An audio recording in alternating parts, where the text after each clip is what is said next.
Assalamualaikum warahmatullahi wabarakatuh.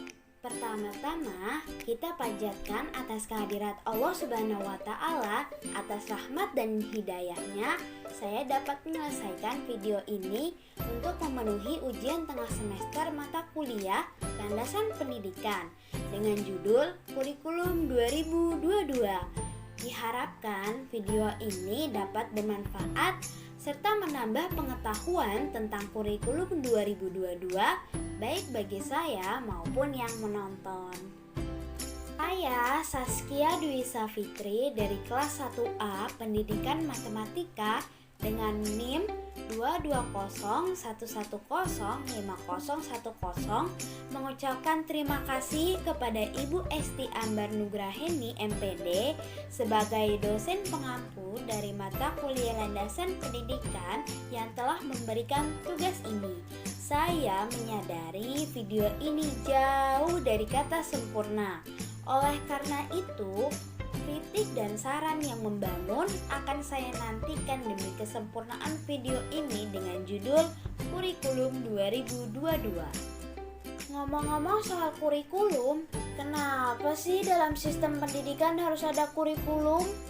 Nah, jawabannya, jika tidak ada kurikulum, maka pendidikan tidak dapat terlaksana dan tujuan pendidikan pun tidak akan terwujud sebagai pedoman penyelenggaraan pendidikan. Atau pendidikan akan berantakan jika tidak ada pedoman dalam belajar. Selain itu, kurikulum selalu disesuaikan dengan situasi dan keadaan yang ada. Kalian bingung gak sih kenapa kurikulum sering berubah? Padahal kurikulum yang sebelumnya kan sudah baik. Nah, banyak dari kita yang tahu bahwa sejak pendidikan di Indonesia lahir, kurikulum terkadang selalu berubah seiring berjalannya waktu. Seperti pada kurikulum terbaru tahun ini, yaitu kurikulum 2022.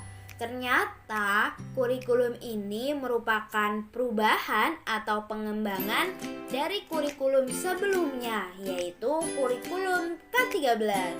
Beberapa alasan yang mendasari pengembangan atau perubahan kurikulum. Yang pertama, adanya perubahan dalam pengembangan visi, misi, tujuan, dan sasaran yang diemban.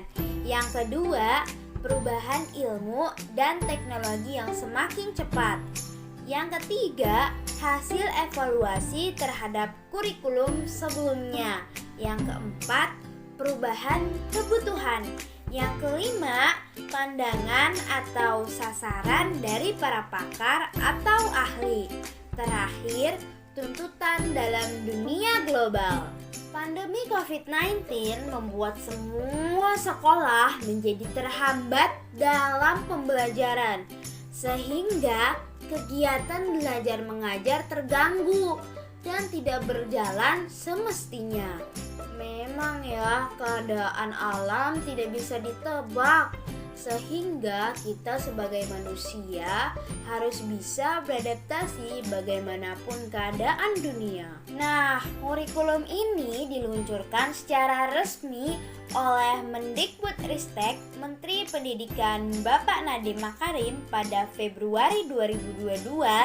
Ia mengklaim kurikulum 2022 yaitu kurikulum merdeka diluncurkan demi mengejar ketertinggalan pendidikan di masa pandemi COVID-19.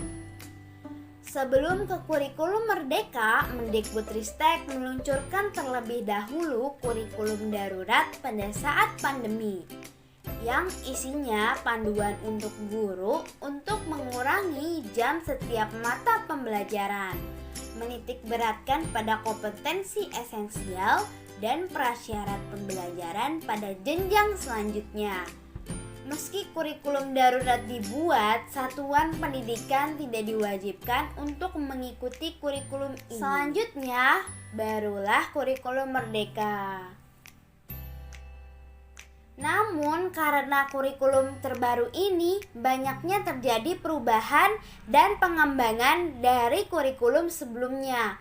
Mari kita jabarkan. Kurikulum Merdeka fokus pada materi esensial, berbeda dengan kurikulum K13 yang dimana target pembelajaran ditentukan per minggu. Sedangkan kurikulum ini ditargetkan untuk dipenuhi dalam 1 tahun. Jadi, bagi pendidik dibebaskan untuk mengulang kembali materi yang belum dipahami oleh peserta didik. Kedua, kurikulum ini juga menerapkan untuk memberi jam pelajaran khusus bagi pengembangan karakter melalui proyek profil pelajar Pancasila, seperti memberikan jam ekstrakurikuler dalam sebuah target pembelajaran. Seru ya? Atau melelahkan? Ini adalah waktunya untuk peserta didik mengekspor kegiatan sesuai minat dan bakat, guys. Ketiga, kurikulum Merdeka memberikan fleksibilitas bagi sekolah untuk merancang kurikulum sekolahnya sendiri. Dan bagi guru dapat menyesuaikan pembelajaran berdasarkan tingkat kemampuan peserta didiknya. Ini akan menjadi nilai plus bagi sekolah yang berada di daerah terpencil karena dapat merancang sesuai dengan kebutuhannya. Selain ketiga perubahan di atas, kemudian ada lagi perubahan yang hampir tertinggal. Ups, apa itu? Khusus jenjang SMA, Mendikbudristek menghapus penjurusan IPA, IPS, dan Bahasa. Hah? Kok bisa? Ya, Mendikbudristek ingin memberikan keleluasaan untuk memilih mata pelajaran sesuai dengan minat dan rencana karir tujuan peserta didik. Tapi tidak perlu khawatir, guys.